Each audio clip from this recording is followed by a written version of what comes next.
සුබ දවසක්. අපිට මතක ඇති අවුරුදු 17කට ඉස්සරලා අද වගේ දවසක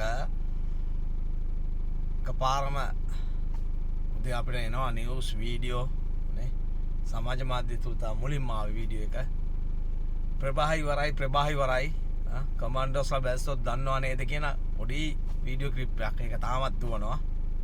ඇත්තට මේ රණවිරු අපේ හදවතේ ගැඹුරුම තැනක ඉන්නේ අපි මිය යනකම් රණවිරු. එදා ප්‍රභාකරම්ගෙන් රට බේරගත්ත විතර නෙමෙයි දෙමළ ජනතාව බේරගත්තා. අද ඒගොල්ලෝ උතුරු නැගෙනහිර සන්තෝෂෙන් ඉන්නවා. අද ඔය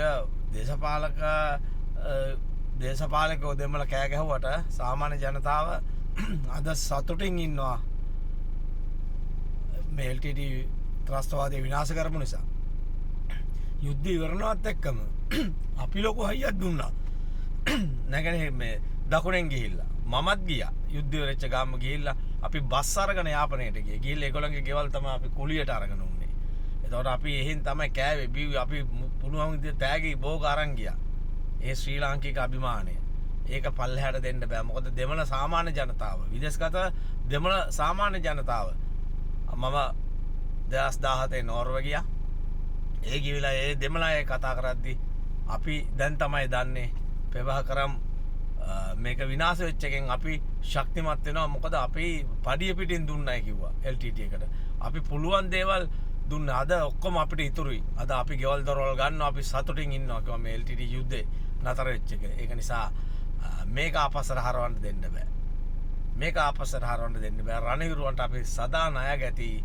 ඒක නිසා සියලුම දෙනාම හැම අවුරුද්දේම මේක සමරන්න ඕන. අපි මැරෙනකන් අපේ දරුවන්ගේ දරුවන්ට එනකම්ම මේක අවුරුදු 1000 ගාණක් මේ පෘථිවියේ තියෙනකම මේ රණවිරුවන්ගේ ගරුත්වය දිගින් දිගටම අපි ගෙනියන්න ඕන. මැයි 19 කියන්නේ ප්‍රභාකරම්ම හොයාගත්ත දවස. මට මතකයි 10යි 3ට 10යි 4ට වගේ වෙලාවක තමයි අපිට නිවුස් එකේ එන්නේ ප්‍රභාකරන්ගේ බොඩි එක හොයාගත්තා කියලා. එතනින් තමයි අපේ ජයග්‍රහණය අපි සැමරුවේ.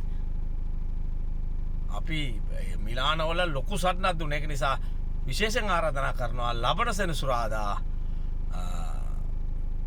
හන්දෑවේ 3:00 ඉඳලා 7:00 වෙනකන් ජාත්‍යන්තර බෞද්ධ මන්දිරේ විපරසිරි අපේ ස්වාමීන් වහන්සේගේ පන්සලේ බෝධි පූජාව සහ ඒ මලුන් සිහි කිරීම අපේ මියගිය රණවිරුවන් සිහි කිරීම අපි වැඩ පිළිවෙලක් හදාගෙන යනවා. සියලුම දෙනාම ආරාධනා කරනවා ජාත්‍යන්තර බෞද්ධ මන්දිරයට එන්න ලබන සෙනසුරාදා 23 වෙනිදා 3 වෙද්දී එන්න පුළුවන් නම් ජාතික කොඩිය අරගෙන එන්න ඔයගොල්ලෝ ළඟ තියෙනවා නම් අපි එක්ක වෙලා අපේ දිව්‍යපිදු රණවිරුවන්ට තුවාල වෙච්ච රණවිරුවන්ට ඒ පවුල් වලට සියලු දෙනාටම සෙත් පතමු.